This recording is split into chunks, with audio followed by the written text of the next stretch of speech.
MyMichelleLive, Sports Timeout. The fans, the field, the faith, the fun. Here's Michelle. Hey, my friends, I am here and I'm ready to sports it up with you. We take the sports news, big stories, interesting stories, and we unspin them sometimes. We look for a deeper story. We call the God story, and we just have a lot of fun doing it. Let me introduce you to the team today. We have with us pastor, coach, player, chaplain, Garrick Pang. Get ready to get panged today. And we have with us Matt, who is lovingly the man of steel, and he has a soundbite that just dropped off. So I'm sorry, you're just going to have to show it, sing it yourself, whatever you need to do. There you go. And Josh McMillen will be joining us in a bit for a baseball report. But in the news this week, friends, can we just talk racing for a moment? Do you guys watch the Tour de France? Oh, that kind of racing. I did not watch the two-wheel racing. I watched the four-wheel racing. All right. I like watching Tour de France because of the vistas. For me, a little bit of the sports is great, but it is just guys on bikes. When it gets down to the finish or there's people tumbling over each other, it's watching a train wreck. But I found a new place I absolutely have to, a very old place that I have to visit, I should say, and that's Rockamore, this city built inside or adjacent to connected, extrapolated from rocks, and it just looks gorgeous. Some of the places in Europe, these old places, are just so enchanting. Matt, you can relate because you just got back fresh from a European vacation with your son. I did. I was in London and parts all around it. And I tell you what, we think here that things are old. You live in New Orleans, 300 years old, but that's just like yesterday. Over there. And I always would qualify that. So for us it's old, but for y'all it's not that old. So I always tried to touch things that were yes. Is that weird? Okay, I'm not the only one. Of the Tower of London, as much as I could, just walk by, and you're thinking, what did these walls see? What have they seen in 1,000 years? Yeah. Who knows? Yeah. What have they heard? Yeah, there's so much history and culture. I lived in England for 4 years when I was playing soccer over right. And I lived in this house, and it was an old stone cottage, and the walls were literally this thick. And it was the stone cottage we lived in was older than the United States. Yeah. So it was just, we can lose perspective. But in a similar way, it was funny because the people from there they don't have the perspective of the size of this country either. Because one guy said, I'm going to New York. He says, we're renting a car, or as they said, we're hiring a car, and can we just drive to LA for the weekend? And I said, no, that's probably not going to work out. Interesting news story. Even people in this country don't get it. Reading the newspaper, they were reporting on shootings that took place in Canada. And then said, and there were shootings that were in nearby Langley, which is about the distance between New York and Washington, D.C. And that's not very nearby, and it's not really related. Nonetheless, it's all a matter of perspective. And with the Tour de France, just to wind that up, forgive me if I say his name wrong, Vingegaard, King of the Mountain, he wins the Tour de France. It's an over 3-week epic race, and he won his first title Sunday. He's 25 years old, guys, and you know what he was before he was this famous racer? A cobbler.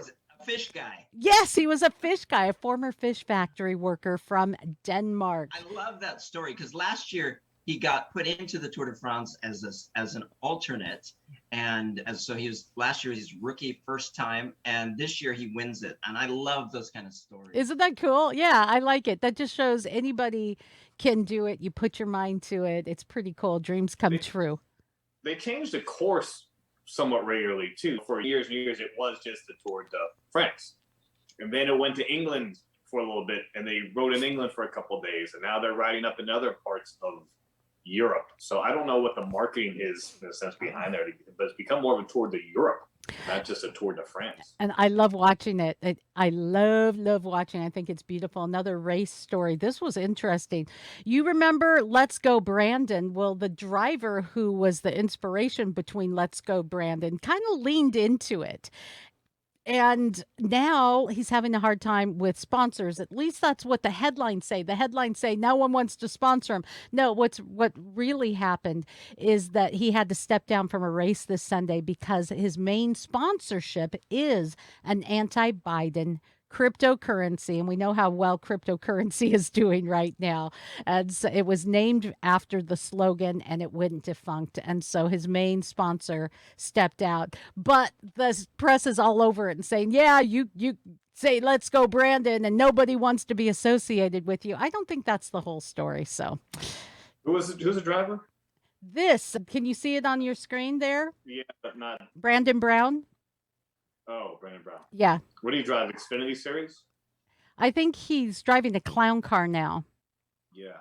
Because that's what the press is making him into, a big clown. But honestly, it's a matter of, once again, whoever's reporting it gets to spin it, and that's a bit of what's happening with poor Brandon Brown. Baseball this week. Let's hold off and see if Josh can join us. I want to move over to fighting. We'll get past the baseball. This was a cool story. You remember watching the replays of the Rumble in the Jungle, that 1974 Muhammad Ali fight? He had his belt that he won sold for $6.18 million. What would you do with that? To spend that belt or the money? Yeah, money is no problem.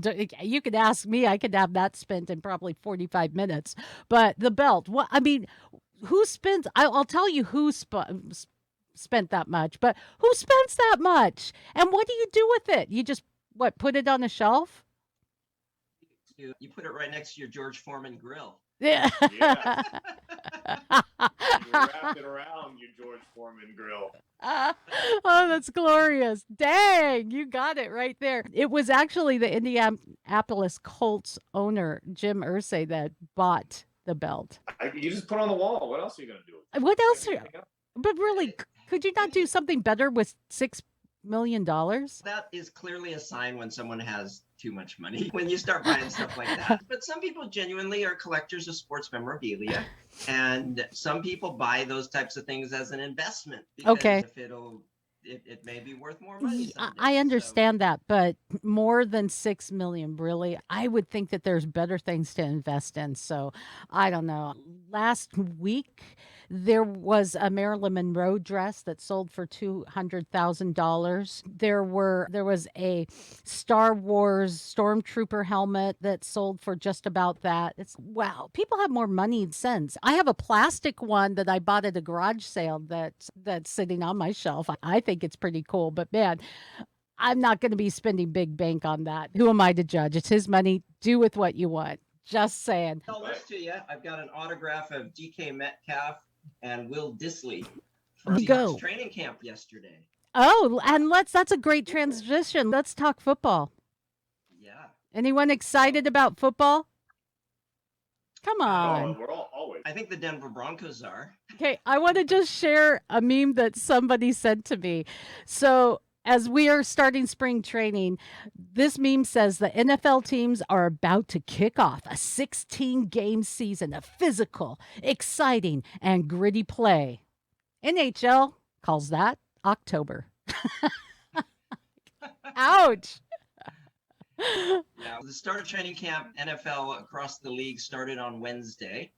And this is a fun time for every team because, well, I shouldn't say every team. Most teams have hope and optimism for what's coming in the new season. Seahawks have been they're in a situation this year. Of course, that's our local team here for us Seattle folks. But we're in a strange situation in that we're not picked to be one of the top teams because for the 10 years that Russell Wilson was here in a Seahawks uniform, we were, I think 8 of those years we made the playoffs, and we're just thinking we're going to be in the hunt.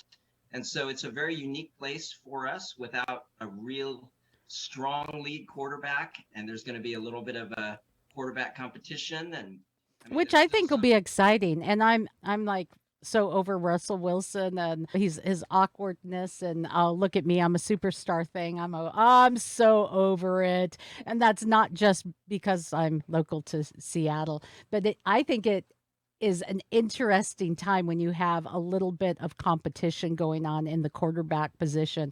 It'll be cool. So I understand DK Metcalf has been re-signed and all things are good. But what are we looking at this year in football? What are you most excited about, Matt? We have, as a Saints fan and a season ticket holder here, down here we do not have a quarterback controversy like we did last year. Not Right? competition. You might be able to give us some advice. Yeah, they settled with Jameis Winston, but we have a new head coach, the first head coaching change really since Sean Payton in when he came in 06. So it's a long time and a new regime. So also in the NFC South, what's Brady going to do? He just lost his center to injury for the year. There's no Gronk. So what happens to Tom Brady? A lot of quarterback changes in the NFC South. Matt Ryan is now up in Indianapolis. The Falcons have a new quarterback. Even Carolina signed Baker Mayfield. So what's going to happen down there with what is he? What was that? Allstate? No, State Farm. Yeah. Does State Farm follow him down to Carolina? It's moving houses. Yeah. So there's And, a lot of and change. Jimmy G still hasn't landed. Garoppolo, the 49ers said for sure that he was not going to be their quarterback. And so there's still a little bit of buzz rumors about potentially him coming to Seattle. So it'll be interesting. And Lamar hasn't signed yet for the Ravens, has he? Extension. Is he out of the contract or he just needs an extension? He just needs an extension. That might be just his extension. Okay. His extension. Yeah. And then did you hear about this story with Kyler Murray? I guess they say he's got a clause in his contract that Tom Brady doesn't have, all these white quarterbacks don't have. So they're calling it racist. It's a clause in his contract that required him to spend 4 hours a week on independent study for upcoming games. Now, in the aftermath, they've taken it out of his contract, but I don't know who else has this. But I think it's weird to just assume that it's a racist thing. I think it's really weird. I'm uncomfortable with it. I don't know. I'm like, what? I don't know anything about him in terms of his background, and I think it's one of those things where you hear so many stories, news stories these days, where it's just a knee-jerk type of thing. And if there's evidence behind the fact that they just are picking on him, then yeah, by all means. Yeah, but picking on him, I don't know. It's one franchise. Come on, it's a franchise who makes this. Contracts from previous quarterbacks. That's what I'd like to see. And does it have to do with race, or does it have to do? I think it would be really great to have our quarterback do this. We look for race under every rock. Sometimes it just doesn't belong there. And he's an outstanding athlete. Do you really think they're going to be like, oh, I don't know if he's up the game because of his color? I just don't see it here. Yeah, who knows? It's easy to grasp at that and make. And then people talk about it like us, so I'm not going to talk about it anymore. Okay, in the category of did you think it would go down without a fight? We have Newsom, the governor of California, demanding accountability from UCLA over the Big Ten conference move. Regents are demanding a report on the impacts of UCL move to the Big Ten conference. People are just, come on, it's a big move. It kind of messes with things. Now you have the folks who are left over in the Pac-10 having to figure out, okay, what do we do now? Fly across the country for games on a school night. It really is a big mess, and it's all about money. And can you blame them? It's a business, guys. Garrick? Yeah, completely. I just think that you've heard me talk about this before. The big money that there is in NCAA collegiate athletics, especially football, I just feel like it wags the dog. And I don't know if some people say that it is the dog and the institution, but these places are there for people to learn. And I just feel like things are out of proportion because it all follows the money, and there has to be a bigger picture. Yeah, dude. In this case, it might be the one thing that I've sided with Gavin Newsom on. Whoa! Yeah, I agree with you on that, Garrick. Not agree with Gavin Newsom ever, but the fact that college football also big rivalries. So if now look, UCLA SC, UCLA still has rivalries with all the other teams in your conference, and plus your fan base. Is your fan base going to travel to Oklahoma, to Stillwater, Oklahoma in November? You know, maybe the first year because it's a novelty, but are they ongoing? Probably not. So that means your program's losing money. Oklahoma State also, the best thing about these rivalries is the opposing teams fill up their allotted tickets, right? So that brings money into still the home team stadium and to the town for hotels and bars and restaurants and things like that. That's going to start to dwindle. It will wear off. And you're going to have empty stadiums or partly empty stadiums because people aren't going to go there. And then what do you do when you don't have revenue coming? Yeah.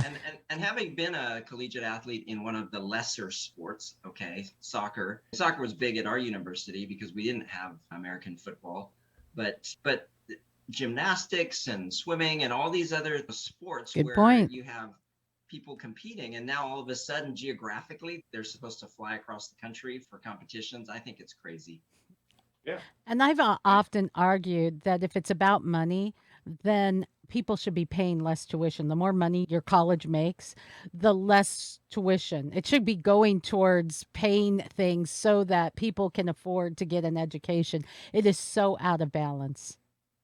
Yeah. And I say this because I've factored living it. Now you got jet lag too with these competitions. I just came a 6-hour time difference. Yeah. So now you're talking a 2-hour from either way, Central to Pacific time, and you got to turn up and get up early either way to now compete in your sport.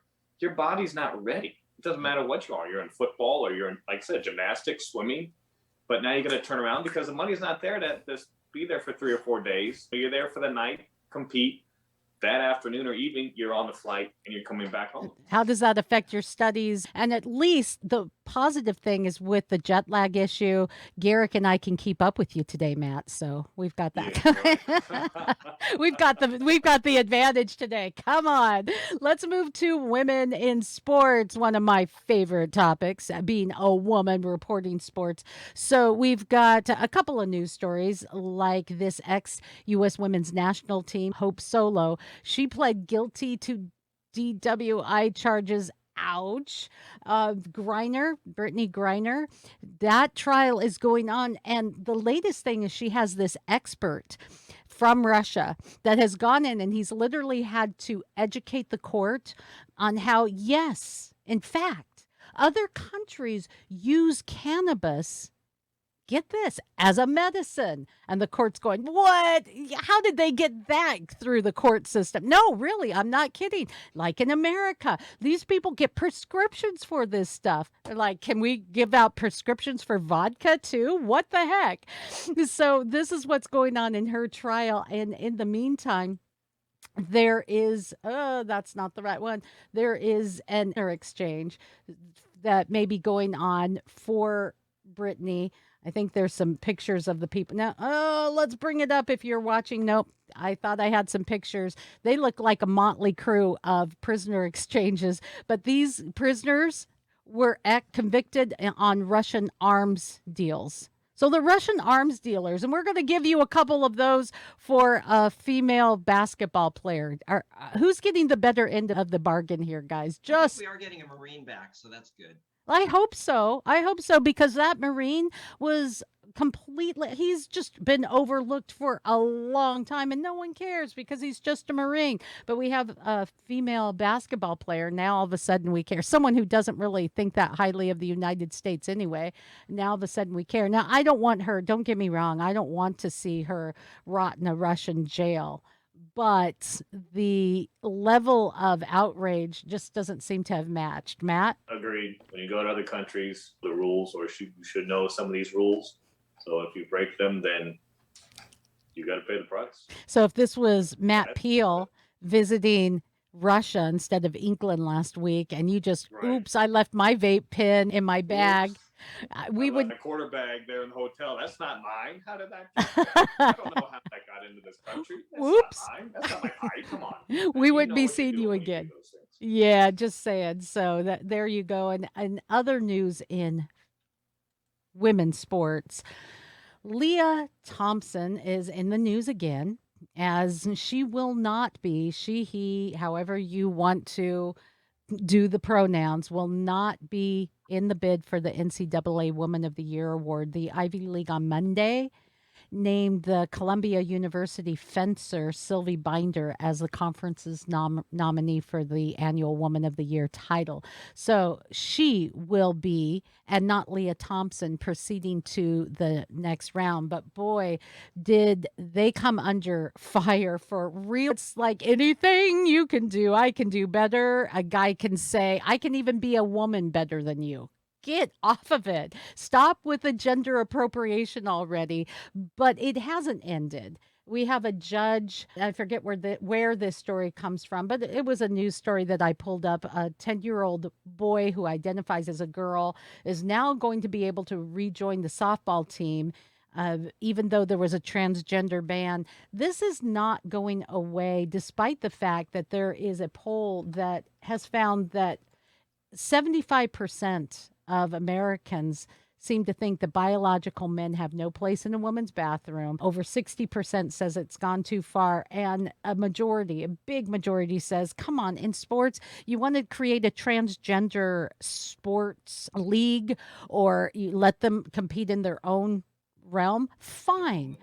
But leave the women alone. This with Title IX possibly coming to an end. Whew. I don't know. It's really sad. And the fact that she was even considered to be Athlete of the Year, and when all these young women, truly young women who have been working their whole lives and struggling and getting up early for practices and all these things, and then this guy, this guy just comes in and now he is all of a sudden considered to be the Woman of the Year athlete. Seriously? And I don't know why women's groups are not speaking up and being more up in arms. The outcry. It's fear. It's fear crazy.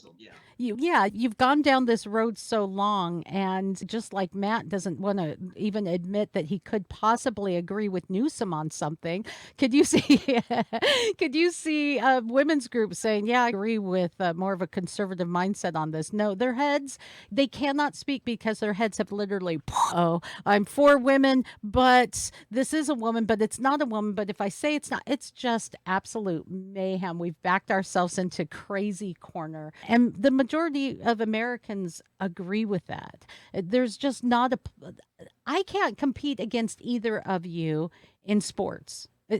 It's just not going to happen. We could play on the same team, but I do not have the lung capacity. I do not have the muscle mass. It's just not going to happen. And this is a sad place that we put ourselves into. And by the way, did you know that women CEOs overwhelmingly played some kind of sport in their academic background, even if it was just through high school, many in college? That competitive nature, that ability to train and see things through affects women in other areas than just sports. So if you're championing women's rights and breaking glass ceilings, and you take away our ability to compete on the field, you are stifling us in a lot of areas. Soapbox deplatformed. I'm off of it now. Any more thoughts on this, guy? The only reason that female should be in the male bathroom, vice versa, that line is way too long. Okay. The other one. I'm not going to lie. I've done that before.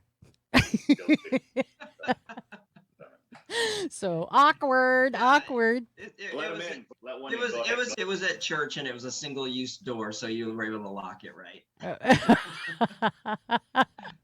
Thank you. Stick with that story for now. Thank you, Pastor, for making an acceptable excuse for us. But yeah, there's just times, I'm not going to lie. I wanted to talk about the vaccines, some of the things that we aren't talking about. More and more athletes are having vaccine regret. And we are hearing stories. In fact, one story says that there's a five-fold increase in sudden cardiac and unexplained deaths among otherwise healthy athletes. There are a couple of deaths that I wanted to mention, very sad. This former NFL player died, just sudden cardiac arrest, right? He was on a run with his family. He was with the Notre Dame Fighting Irish. And he also played with the NFL and the Broncos. And this is Who is just, it? I'm trying to remember his name. Paul Duncan, I want to say. Paul.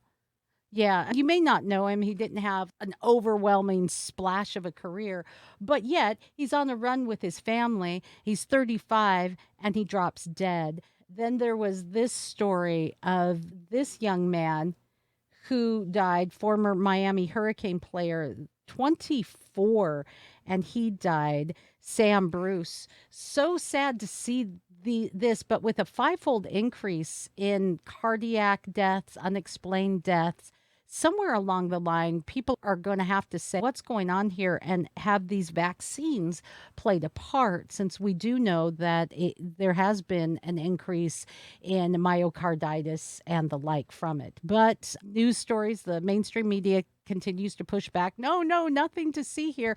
If we don't talk about it, we not only can't make it better, we can't encourage people, look, here are some things that you can do to protect yourself against vaccine adverse effects. It's terrible. And in the midst of it, there is people like Djokovic that has nearly 20,000 signatures for him to join the U.S. Open. He can't because he's not vaccinated. You talked about this last week, Garrick.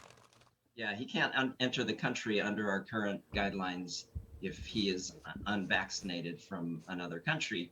However, we have people who will be competing in the competition who themselves perhaps have not been vaccinated, because it's not a requirement for the competition, but it is for coming into the country. And so there's all kinds of strange double standards. This just yesterday out of the UK, actually, that 4 doctors from one clinic got jab number 6 and they all died. What? Number 6? What? Yeah. And so there's some real scrutiny and some investigation going on. But they're saying, oh, it could have been a bad batch or something like that. But they all got their booster and they all died. And so there's more that's going to be coming out.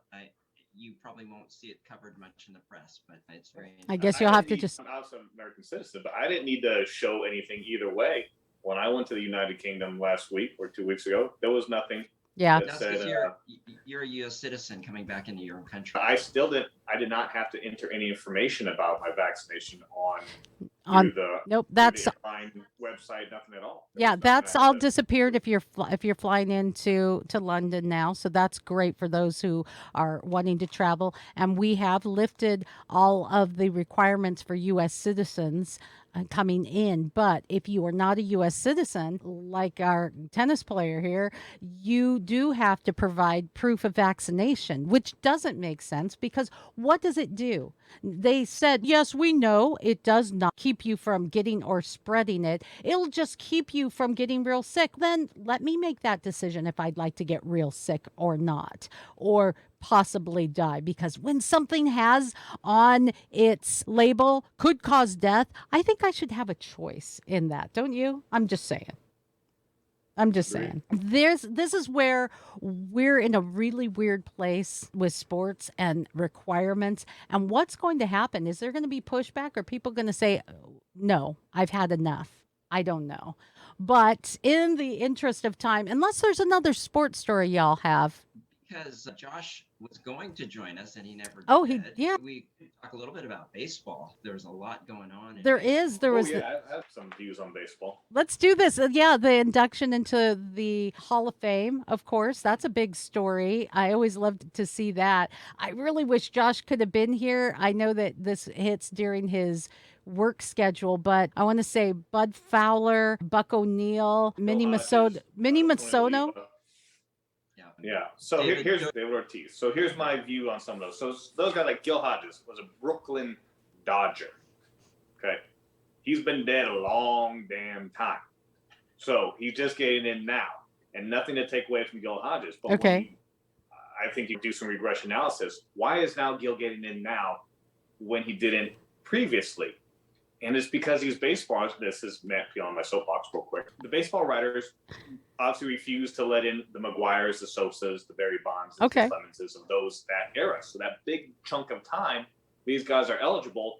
Now you're literally running out of bodies for people to put in. So you go back, Tony Oliva, I believe he's still alive. He retired when, in the 80s?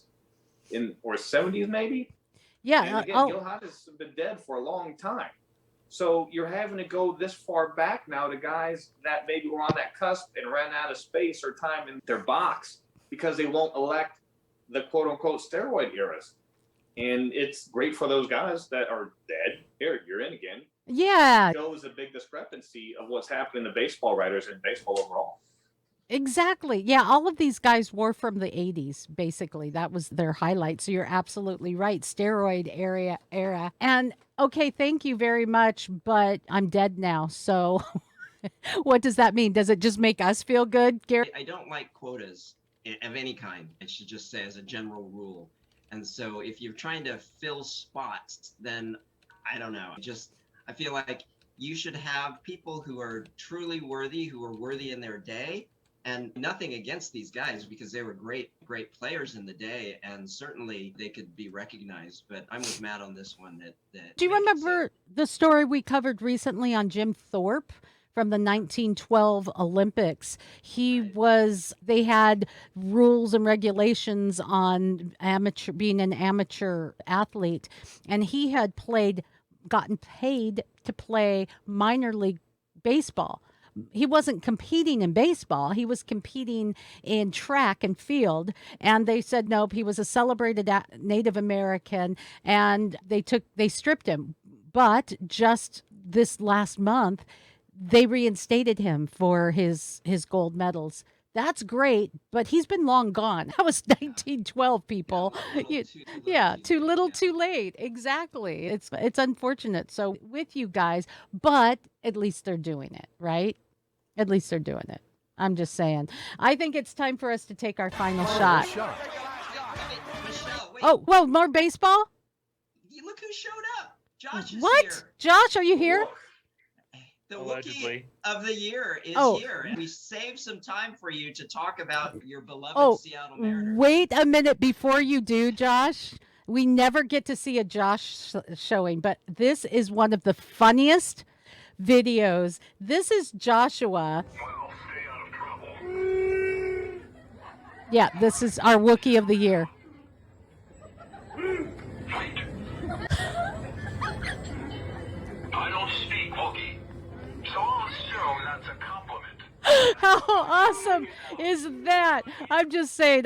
We don't often see him on camera, but there was a rare Wookiee sighting in Disneyland just this last week. Joshua, our Wookie of the year. Josh McMillen. Yeah, I became a minor celebrity down there for the 4 days we were down there. After that, I had a couple other interactions, one with Chewbacca. And I kept on having people yell at me from across the park, "Hey, it's Chewbacca! Do the sound!" It's so glorious. I love that. I think that's probably going to go viral, Josh. Let's get a baseball update. Yeah, so your Seattle Mariners, leading up to the break, had a 14-win streak. That is the second longest win streak in franchise history. Thank you very much.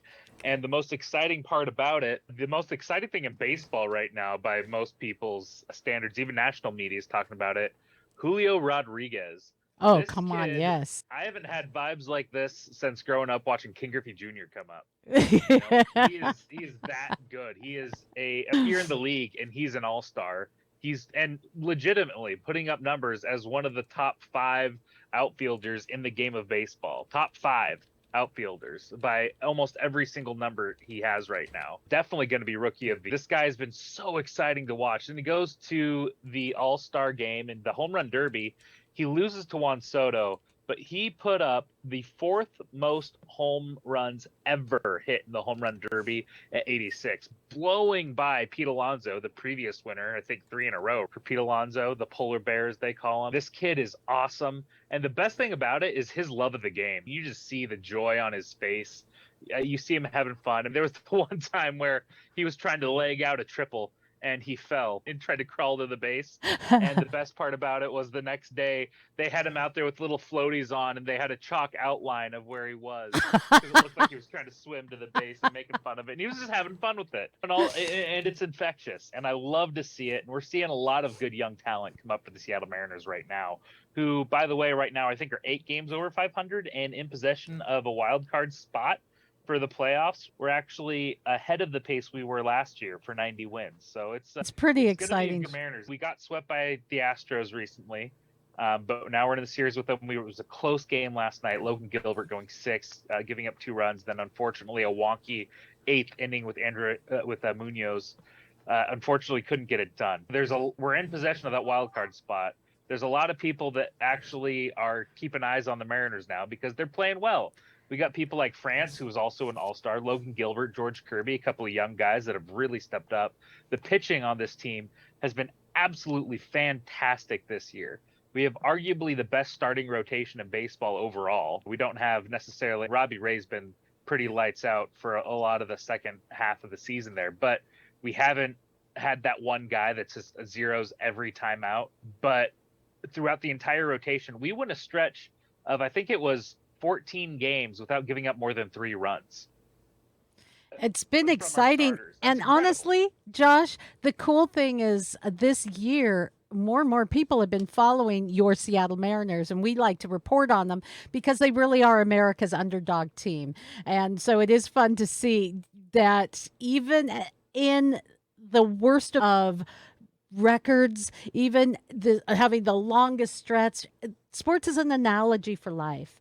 And that's what we can see in our own lives. Sometimes we have a long stretch before we have a win. Sometimes we always seem to come out on the bottom. But eventually, if you work hard, that shine comes back and the joy returns and the sun comes up in the morning, and hopefully we will see your Seattle Mariners in the playoffs. I love hearing that, and I love the Wookie sighting, Josh. Way to go.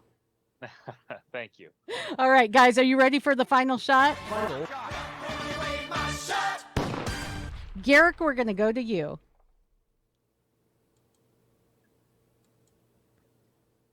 Are you there? For some reason, if I unmute myself. Yeah, that would help. And then Josh, you're next, followed by Matt, and then I will bring us home. Let's do it. So earlier, Michelle, you mentioned women in sports, and my final shot goes to an exceptional young woman from here in the Northwest. She is actually currently in Cali, Colombia, and this young lady is actually the daughter of one of my soccer buddies, and she is going to be competing for Latvia in the World Under-20 Athletics game. So we've just had the World Track and Field Championships in Eugene, Oregon. Oh, yes. And that was amazing. I'm sorry we didn't get a chance to talk about that on the show today.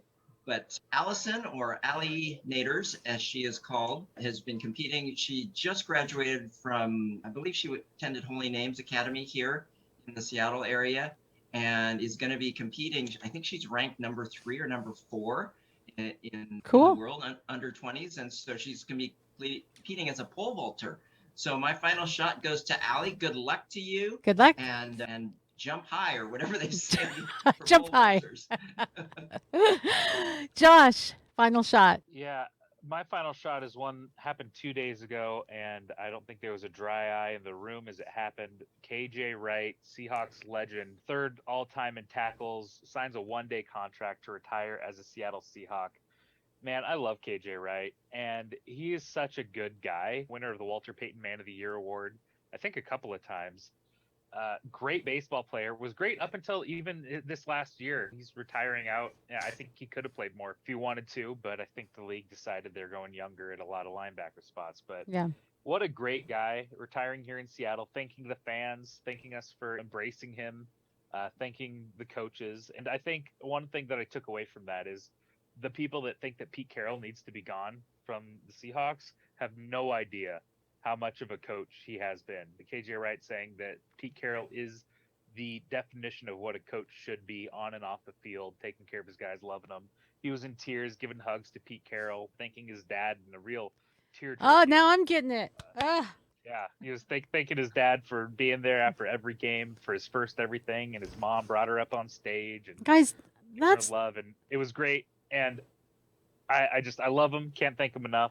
And I did think it was cool that his whole family was up there with him, wearing the jerseys, the KJ Wright jerseys, and he was just in a suit, but not wearing the jersey. As opposed to Russell Wilson over there wearing his own jersey to practice in his zombie vehicle. Anyway, love you, KJ Wright. Glad you could retire as Seahawk. Thank you for putting it on the line for us for, what was that, 11 and years? for being a good guy. That's the beauty in sports. We see this person arrested with a DWI, or this person caught with possession, or whatever it is. Those are sad stories, but boy, what a happy ending when you see people who come out with character. And we saw him grow up before our eyes here. He came here as a kid, and we saw him grow up to become a husband, become a father, became a Super Bowl winner. We saw him go through all these stages of his life here with us, and we saw him be an excellent person through every step of the way. So Every city has it's hard to say that every city, every franchise has a KJ, but they do have their own version of local heroes that are just good guys, and it's always sad to say goodbye. Matt. not every city has a KJ, I'll tell you that. Yeah. Matt Peal, Man of Steel. Final shot. I'd like to give mine to four-wheel racing, actually to Daniel Suarez, 99 in NASCAR in the Cup Is that Series. marble racer? Or? Yes. How did you know? He won a race in his first race. He's a Mexican. I'm not going to say Mexican American. He's actually a true Mexican. But it's not the fact that he won his first race a few weeks ago at Sonoma, but every week he's in the top 10. So he's performing well. And this is a guy who they thought maybe he wins, maybe he doesn't win. He never could kind of jump over the line into contention. So this year he's contending and doing well every week. So just shout out to him for consistency and leading the minorities in the NASCAR. I like that. And my final shot is going to go to Bo, who knows how to look out for other people. Bo Jackson, you remember him? He was an NFL and Major League Baseball, and he was just one of the greatest, most memorable athletes from the 80s and 90s. He helped pay for the funerals of the 19 children and 2 teachers killed in the Uvalde school mass shooting in May. And he was recently revealed as one of the anonymous donors. And he said no one should bury their child. No one should have to bury their child. And he said this: I know every family there probably works their butt off just to do what they do. The last thing they need was to shell out thousands of dollars for something that never should have happened. What a man. And he wasn't looking for accolades. He wasn't looking to be recognized. He was just doing what he felt was right in his heart. God bless you, Bo. And man, thank you. What a story, right? Way to go, Right. Bo. Yeah. Way to go, Bo. That's character right there. And I want to thank you guys for being the funnest and most endearing characters in sports reporting. Thank you for watching, listening, and viewing. Don't forget to subscribe. We'll catch you next time.